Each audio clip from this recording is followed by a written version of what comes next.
The life in the hereafter. What does the Quran say? Translation of Jahan-e-Fada. Ghulam Ahmad Parwez, 1969. About the author. Ghulam Ahmad Parwez was born in Batala, Punjab, in British India on the 9th of July 1903 into a profoundly religious family. His grandfather, who was deeply religious and belonged to the Hanafi school of thought, was a renowned religious scholar who intended to make the author inherit his knowledge and religious understanding. As a consequence, his education and training was carried out under the direction of his grandfather. While he studied the traditional religious teachings, he also had the desire and inkling to question its content using his intellect and reasoning. This led to his inner conflict with the external religious environment, and he continued to question the prevalent religious concepts and practices. He noticed that whatever was being taught as part of the religion was being referred to some imam or religious scholar for authority. It was also noted in the religious literature that whatever the forefathers had followed should be obeyed without any question, and this was considered to be a requirement of Islam. For Parwez, this did not satisfy his desire to seek reason and logic in every claim and statement made within the religious literature. However, he could not express these doubts and reservations initially due to his respect for his grandfather and the constraints of the religious environment which prevailed at the time in his town. Later, due to his employment, he moved to Lahore, now part of Pakistan, and found a degree of freedom to question some of these religious concepts and beliefs. After the death of his grandfather, he found complete freedom to pursue his line of inquiry and research into the prevalent Islamic beliefs, doctrines, ideologies, and religious practices. This led to his discovering that most of these have been acquired from others. He tried to study the Quran using the traditional religious approach but was unable to find the answers to all his doubts, which required satisfaction from a logical point of view. He also studied the life of the last messenger, and the establishment of the Islamic State in the 7th century, and his quest to determine the cause which contributed to this greatest revolution, based on the Quran. He especially paid attention to the statement from the last messenger, "The Quran is not a product of my thinking or that of any other human being, and that this is the message from Allah." He soon learned the procedure to understand the Quran through his contact with the famous philosopher and poet, Allama Iqbal, who had a deep interest in the Quran. Parwez concluded that to understand the Quran one has to understand three fundamentally important points. 1. The Quran calls itself light, Nur, and a light does not need any external source or aid to make itself visible.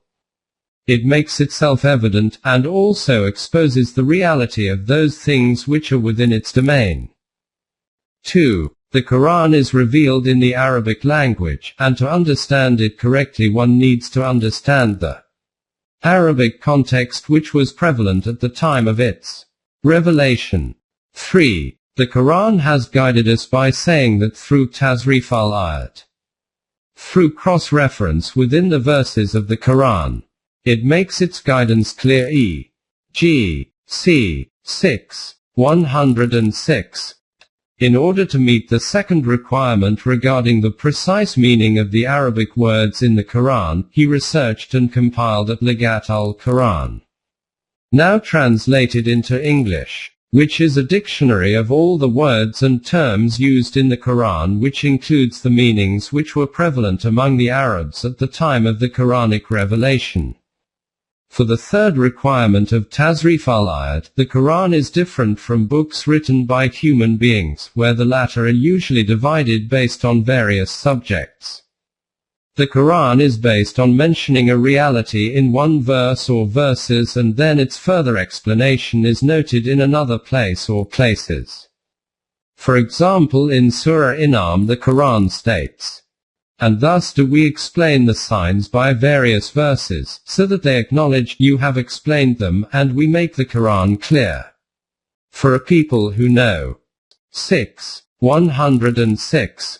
In order to meet this requirement, Parwez felt the need to compile all the verses under one subject as referred in various verses of the Quran, and he compiled a book in Urdu entitled Tabweeb ul-Quran, i.e., classification of the Quran. This made it easy to refer to various subjects and look at all the verses mentioned in the Quran relating to a subject. Along with writing and producing literature on the Quran, Parwez also held a regular weekly meeting in Lahore to deliver a Dars lecture explaining the Quran in Urdu, and these are also available in audio and video recordings. He dedicated most of his life to researching the Quran and its significance in relation to presenting an alternative solution to human problems, and answering questions relating to human creation, its purpose, and the question of death and the next life. He also participated in the struggle for independence during the period 1938 to 1947, and the creation of Pakistan, which was based on the ideology of the Quran with a view to establishing an Islamic state for the Muslims of the subcontinent. He worked very closely with the founder of Pakistan, Muhammad Ali Jinnah, Quaid-e-Azam, or Great Leader, and had regular discussions with him on various aspects of the message of the Quran, in order to support the movement for a separate state for the Muslims of India and to counter the arguments put forward by some of the religious lobby who opposed the creation of Pakistan. He published a monthly journal called Tolu-e-Islam commencing in 1938. Parwez joined the Indian Civil Service in the Home Department in 1927.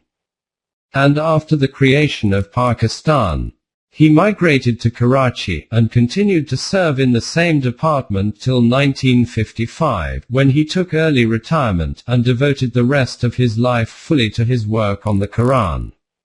He moved to Lahore from Karachi and settled there. He left this life on the 24th of February 1985 in Lahore, and his body was laid to rest in Lahore.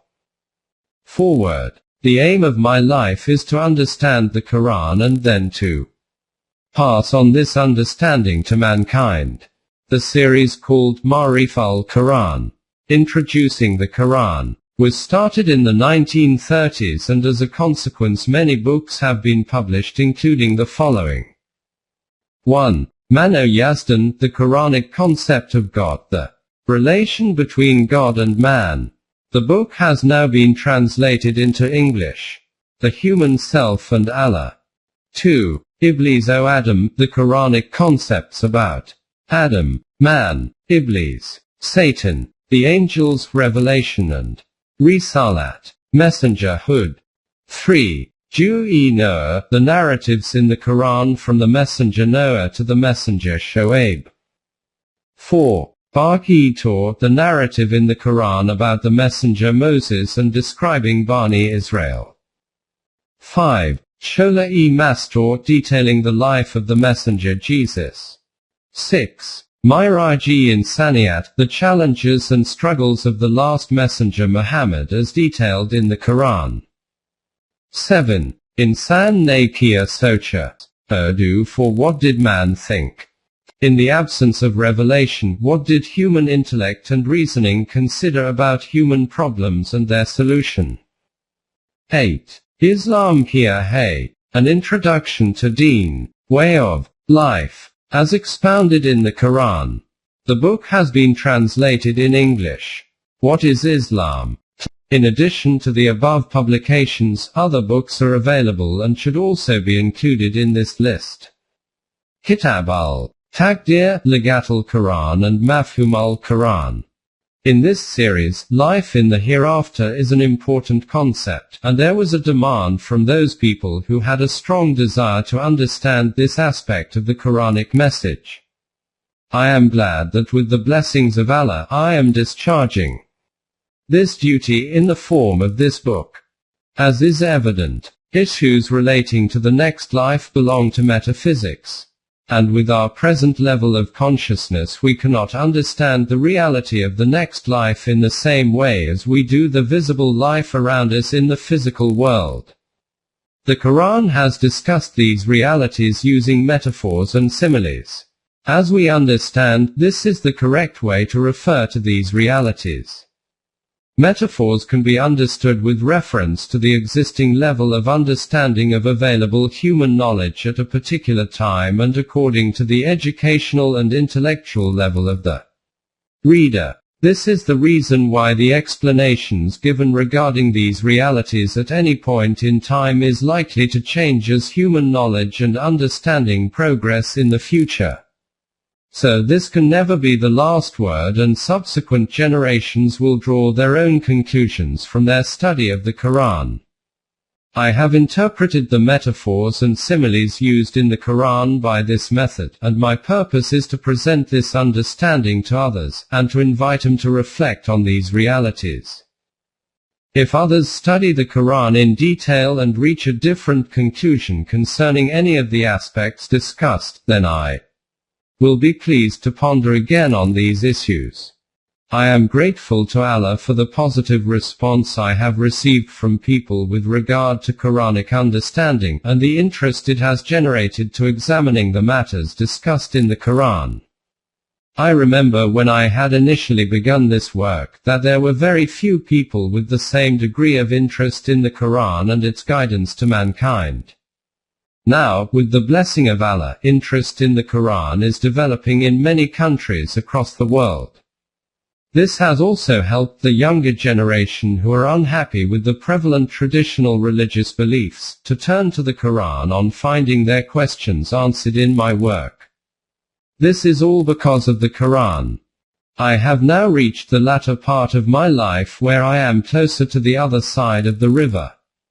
It is my strong desire that the last days of my life are spent in the pursuit of studying the Quranic message, which has been an objective of my life. Our Sustainer, accept this from us. For you are the all-hearing and the all-knowing. 2. 127. G. A. Parwez. 25B Gulberg 2.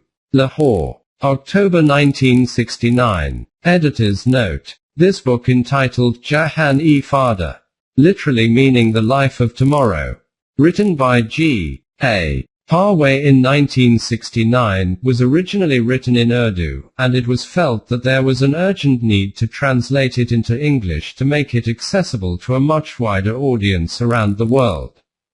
The book was initially translated and published in 2015. However, after the publication of this book I translated, edited and published another 4 books written by the author, and my own understanding about the Quran became significantly enhanced, particularly with regard to aspects relating to the human self and its development. So in light of this, I decided to revise this note and add some new footnotes to clarify some of the issues relating to the human self and its further development. In addition, I felt it was necessary to discuss the importance of human death in the light of the Quran and bring in some points discussed by the author in his other books. The text of the original book remains otherwise unchanged. Parwez developed an understanding of the Quran to such a level that he came to grips with the finer details of the system of Deen, and having read most of his major works, this has enabled me to increase my understanding of this, and to examine further the issues facing man at the fundamental level of the human psyche.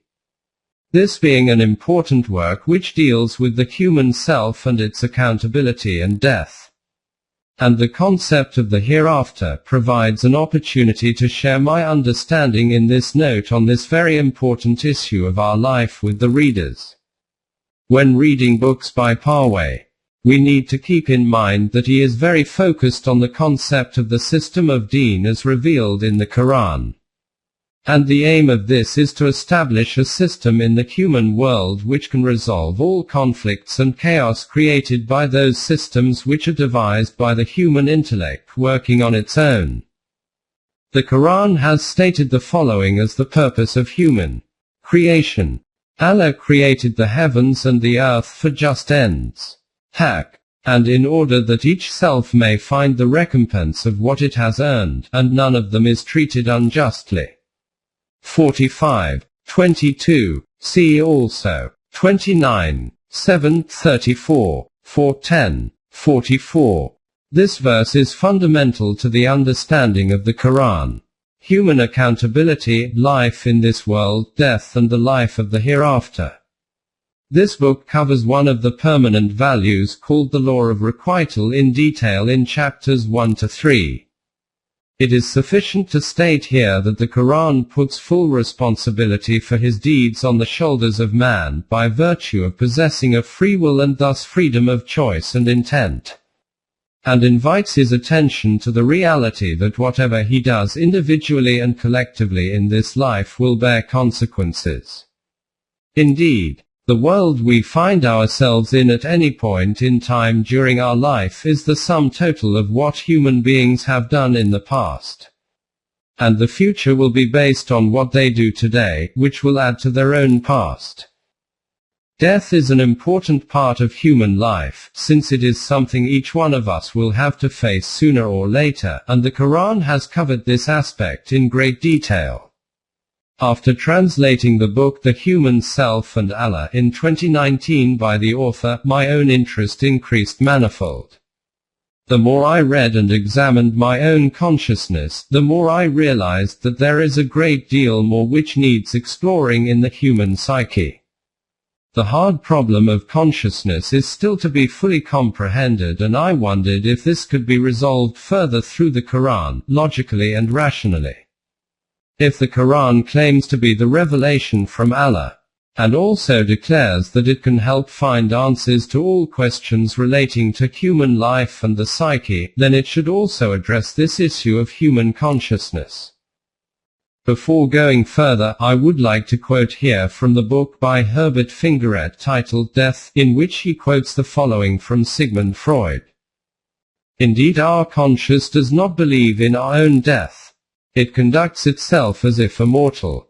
What we call our unconscious lies at the deepest instinct-driven strata of the mind. It knows nothing negative, no negation. Contradictories dwell side by side in it. Hence it does not know its own death, to which only negative content can be ascribed. Nothing in the instinctual drives can lead us to the belief in death. He quotes further, elaborating another important observation of Sigmund Freud. However, we do acknowledge death for strangers and enemies, and we award it to them as willingly and unconcernedly as did primeval man. Here a distinction presents itself, one that not in the real world is held to be decisive. Our unconscious does not carry out the killing, it merely thinks it and wishes it. Then he sums it up as follows. Let us sum up. Our unconscious is quite impervious to the idea of our own death, murderous toward strangers, and, just as in primeval times, ambivalent toward loved ones. We may not agree with all of the above, but we can find some evidence for this from our own inner thought processes, and the behavior of others in the world. People go to extraordinary risks to put their own life in danger, and how many people live an unhealthy lifestyle despite being aware of the harmful effects of their choices, e.g., smoking, drinking alcohol, taking drugs, overeating, unhealthy food choices, etc. Which essentially means they do not seriously consider the possibility of their own death being imminent, and live life as if they are immortal, whereas we all know that our physical death is inevitable at some point in the future. Then the second point which merits our attention is the possibility of the existence of another life following our physical death. Most people live their life as if there is no life in the hereafter, i.e., we are defined by our physical body and brain, and since both are physical, as and when we die, that is the end of our life. But what if there is another life beyond death? Then what will happen if our conduct in this life is the basis for the nature of that future life? This means that acceptance or rejection of the nature of the life in the hereafter should be based on our intellectual reasoning, and not on our emotive state of mind, which only considers immediate gains, making death seem like an event in some far distant future. Some of the questions which merit our attention are: A. How can I convince myself of my own impending physical death so that I can become willing, without fear, to explore alternative options of living this life? B. What benefits will I gain by exploring the assumption that human life does not end in this world, but continues on beyond physical death? C. Is it possible to find evidence for the life of the hereafter by following the guidance of the Quran? D. There is so much misery and injustice in the world, which can clearly be seen to be created through human hands. If this life has a higher purpose and meaning, then surely there should be a way to address this issue. What can I do in terms of my own development which can help in firstly understanding the purpose of human creation, and then beyond this in helping to alleviate these problems in this world? I know that there will be many more questions over and above these, but the point which I am trying to clarify is that the Quran opens itself to those who seek answers to their questions, and I, and the author, have found the Quran to be one such book. There are 2 verses in the Quran which drew my attention in particular, as noted below. And who have Iman in the revelation sent to you, the Messenger Muhammad, and sent before your time, and they have the assurance of the hereafter. 2. 4. The statement that they have the assurance of the hereafter is related to the state of understanding within our consciousness. What can we do in this life so that we are able to develop our consciousness, our inner reality, to that level where one can achieve this state? Here, the Quran comes to our rescue and declares that 2 things are fundamental in understanding its guidance. Firstly, acquire Iman as it describes, and secondly, as a consequence of acquiring this Iman, do righteous deeds, again as noted within the Quran. But then what will happen as a consequence of this? It then states that by following this guidance, establishing the system of deen, since we come to understand the functioning of the human world, we will free ourselves from the fear and despair associated with the man-made systems. The 2nd verse states, Behold, in the creation of the heavens and the earth and the alternation of night and day there indeed are signs for men of understanding. Men who reflect in the creation of Allah, standing, sitting and lying down, and contemplate in the creation of the heavens and the earth. Then come to this conclusion: Our Rab, Sustainer, not for naught have you created this. 3. 190 to 191. As noted above in 45:22, human accountability is at the heart of human creation, and the universe would be meaningless without the existence of human beings. In this verse the Quran has stated that the purpose of the heavens and the earth is to create a being with free will and intent who, using his intellect and reasoning, takes over the responsibility of creation on a micro scale on this earth.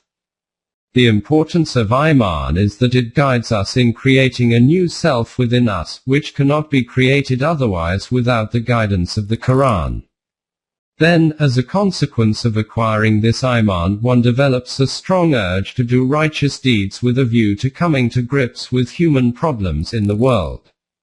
In this process, once this newly created self develops further as a consequence of these deeds, for which one does not expect any reward, it became evident to me that the Quran motivates us to move away from our personal desires so that we can understand mankind as one whole community, i.e., as equal beings at the level of the body and self.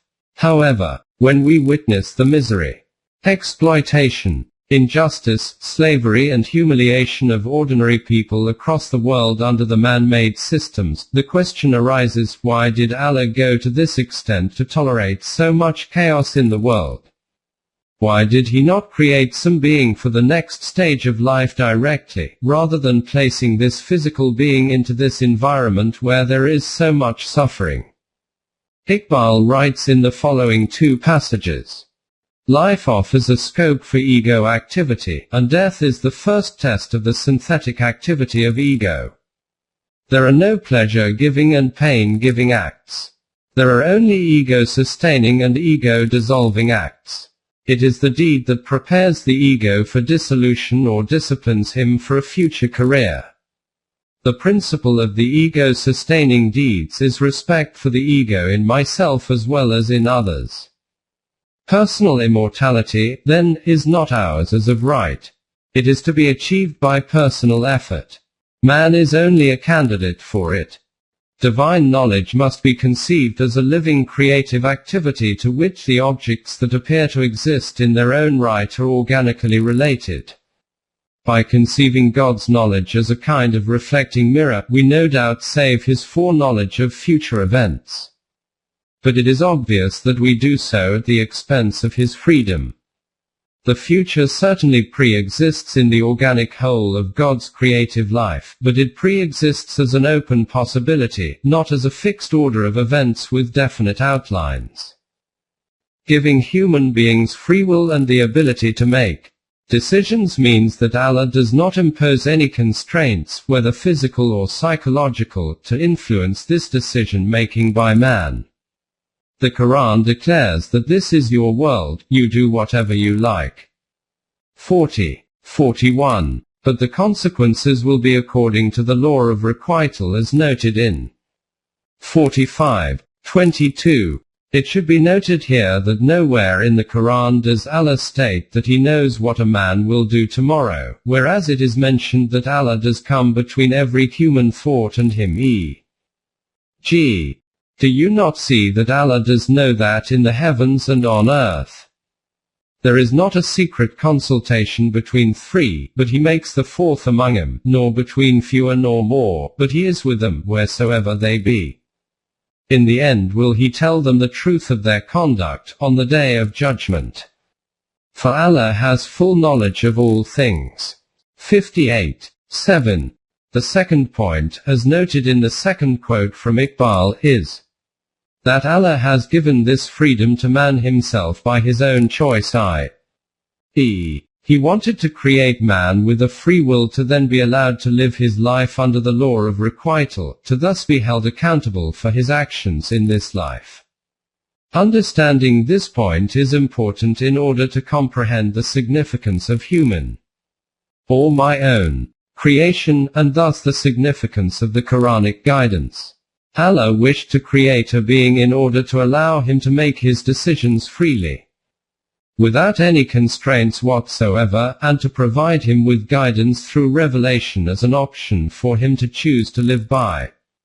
In order to illustrate this, I will quote the following verses related to Moses when he was commanded to go to Pharaoh to pass to him the invitation to accept divine guidance. And Moses was fearful of the consequences of meeting Pharaoh, since he, Moses, had killed one of Pharaoh's men. The Quran covers this in detail. Go both Moses and his brother Aaron of you to Pharaoh, for he has indeed transgressed all bounds. But speak to him mildly, perchance he may take warning and fear the consequences of his acts. They, Moses and Aaron, replied, Our Rab, we fear lest he hasten with insolence against us or lest he transgresses all bounds. He, Allah, said, Fear not, for I am with you, I hear and see. 20:43-45. See also 10:61-58. 1.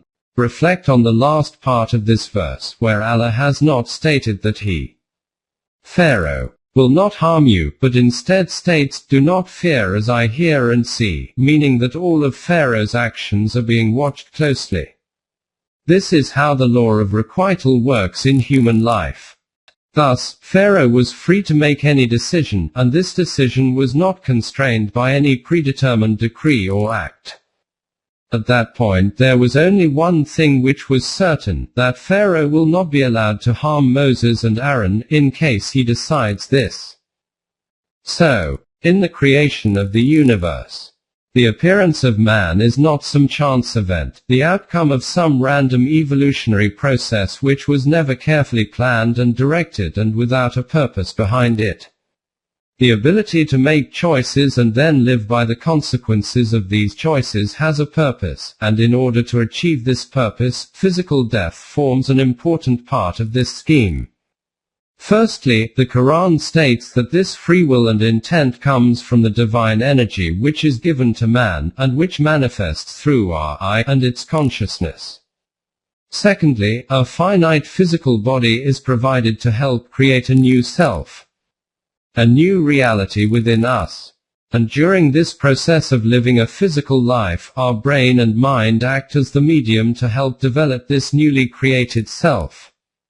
Outside the domain of Iman, the self does get created, but since it is not according to the Quranic values, this one will not be of the kind which will go forward to develop further in the hereafter. If we study this book from this point of view, then we will see that the finer details of this process will emerge clearly before us. Another point which relates to the fulfillment of human desires requires profound reflection. We try to accomplish our burgeoning desires as we continue to live our life. It is our desires and intellect which make the human world so dynamic. But if everyone tries to fulfill his own desires using their intellect alone, then this will inevitably lead to conflicts in the world. This is the world we find around us, i.e., the creation of purely human intellect. In order to prevent these desires from turning human society into chaos, society and governments devise laws.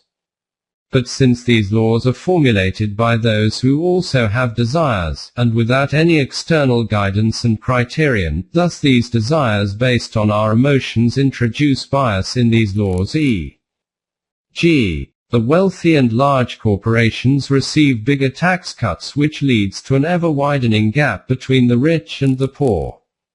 The issue here is how to create a desire within us which can benefit us both in this life as well as in the hereafter.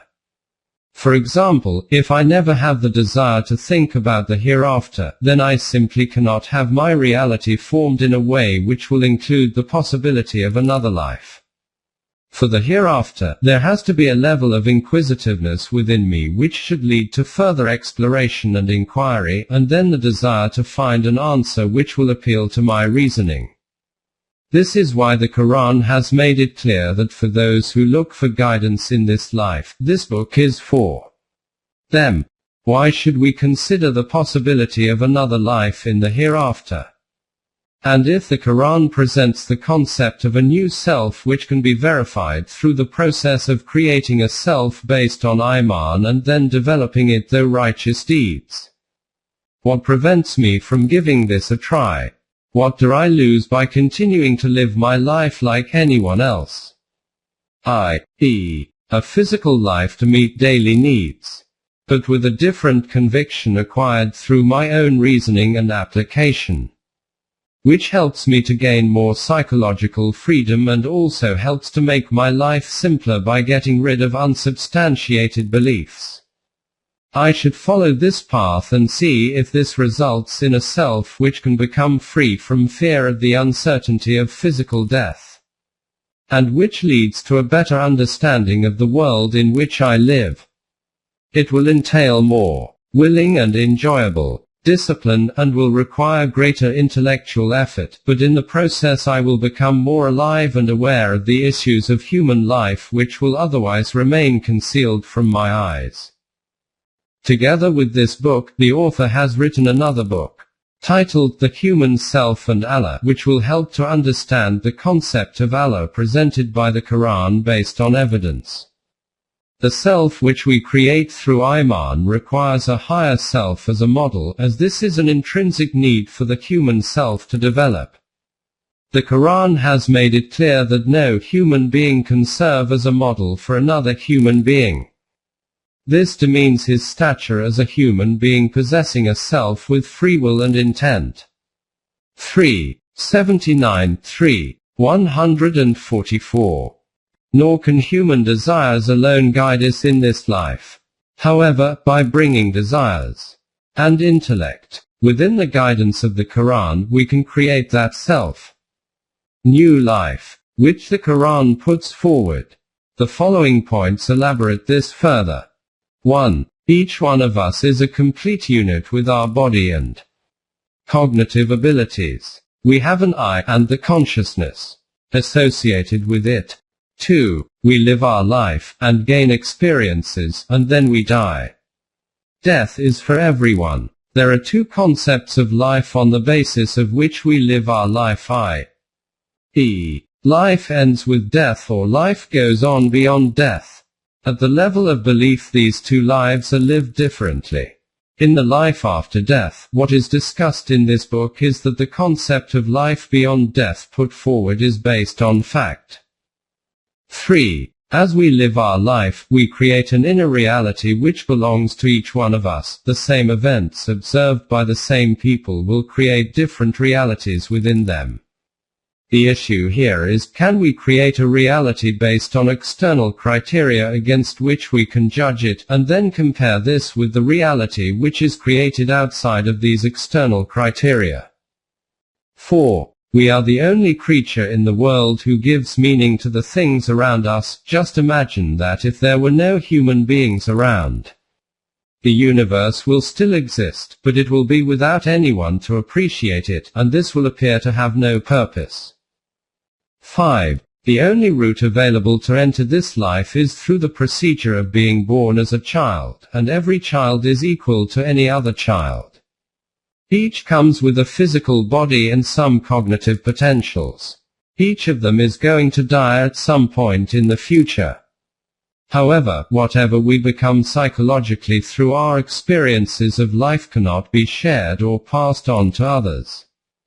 Hence, what kind of being psychologically this life experience turns us into cannot be reborn or reproduced. 6. The sphere of our intellect is finite, which on its own is unable to comprehend reality as a whole about human life, whereas the Quran presents itself as the whole reality from the ultimate reality, i.e., Allah, and provides guidance on issues related to all of human life. The revelation of the Quran helps us to increase the expanse of the sphere of our intellect and the consciousness, thus enabling us to solve those issues of life which are created by our desires through our intellect. For more details, read the book by the author titled The Human Self and Iblis. The Quran has referred to this in few verses and draws our attention to this aspect of our life repeatedly, e.g., every self, nafs, shall have experience of death. 185.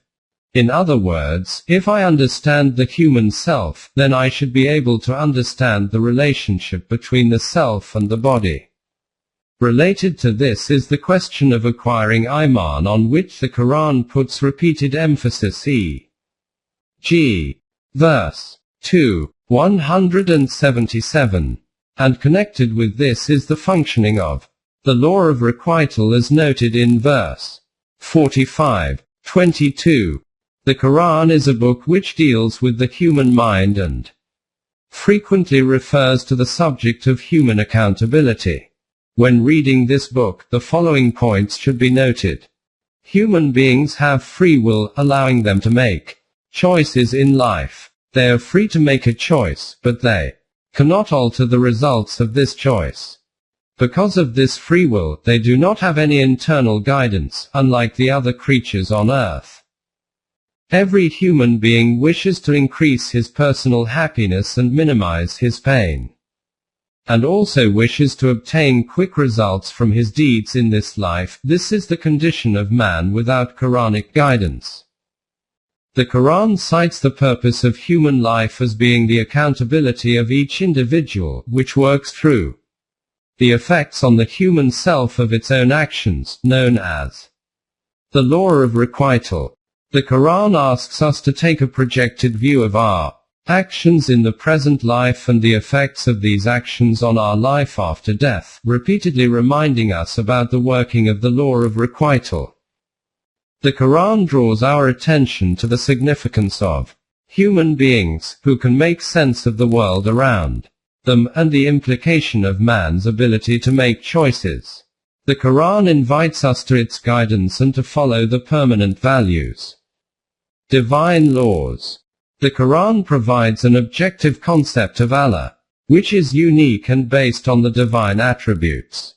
This serves as a model for man at the thinking level, which then helps to develop the human self for the next stage of evolution, beyond the physical existence in this world, i.e., for the life in the hereafter. So, this concept of God as per the Quran is a necessity for the human self if it wishes to develop further. The Quran leaves it to us to make this choice and then explains the changes which a developed self experiences in this life once it begins to follow the path defined by the Quran.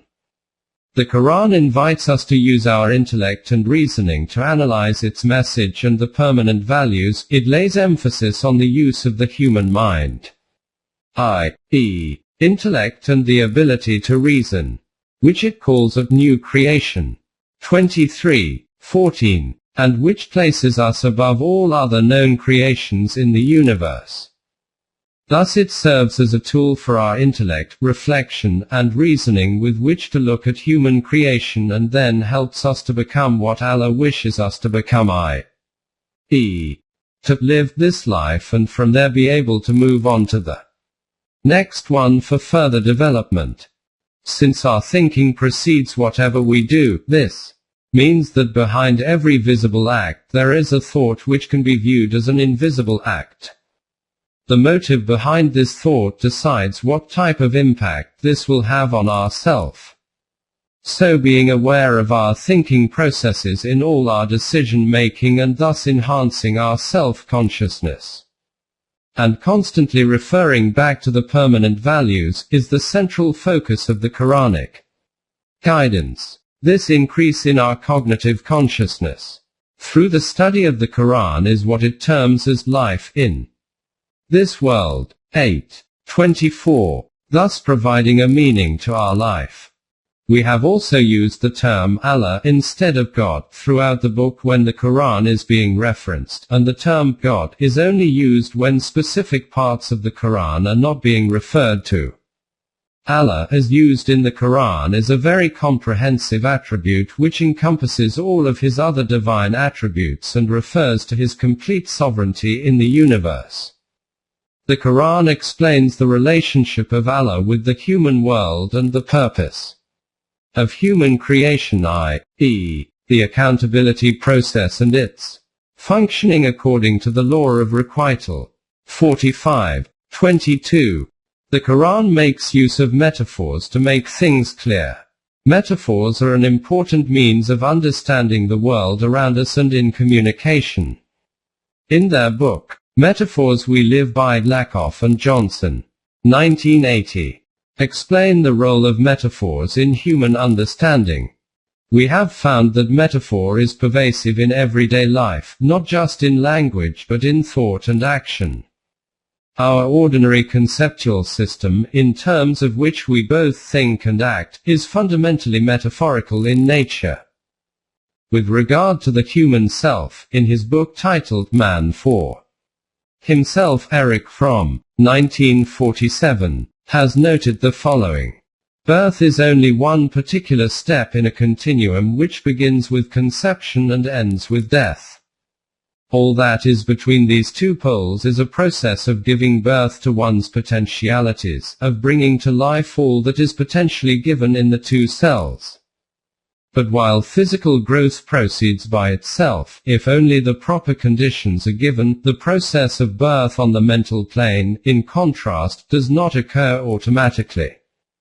It requires productive activity to give life to the emotional and intellectual potentialities of man, to give birth to his self. It is part of the tragedy of the human situation that the development of the self is never completed. Even under the best conditions, only part of man's potentialities is realized. Man always dies before he is fully born. Erich Fromm obviously had no access to the Quranic concept of life in the hereafter, which would have answered his concluding remarks in the above quoted paragraph, i.e., that man will in fact get a chance to realize his potentialities as life does continue beyond his physical death. However, as the Quran explains, this will only be available to those who make a deliberate choice in this direction while living in this world by following the permanent values. This translation covers all of the aspects which are discussed in the original Urdu version. However, the Arabic text of the verses from the Quran has not been included, and readers can refer to the Quran for these details. The translations used for the verses of the Quran are mainly from the translation of the Quran by Abdullah Yusuf Ali, with some alterations made using the exposition of the Quran published by Tolu-e-Islam to elaborate the meanings where required.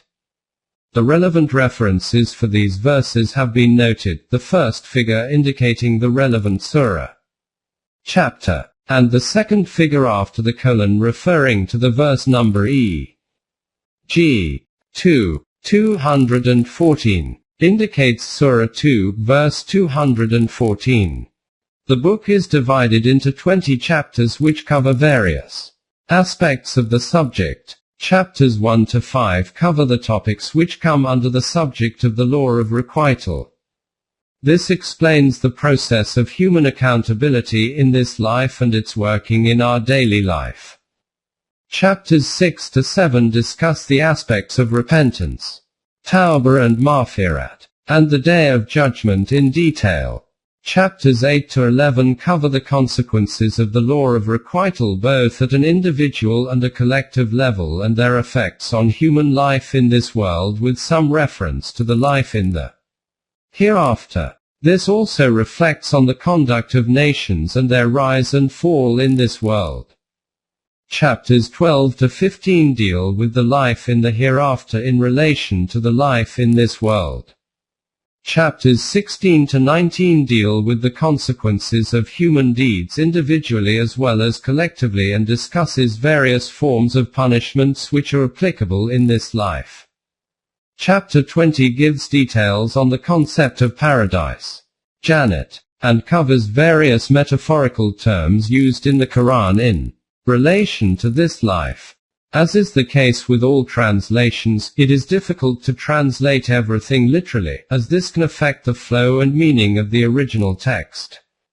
In order to clarify some of the words and terms, explanations have been provided as footnotes at the bottom of the page, and ed. is written against these additions indicating this is from the editor.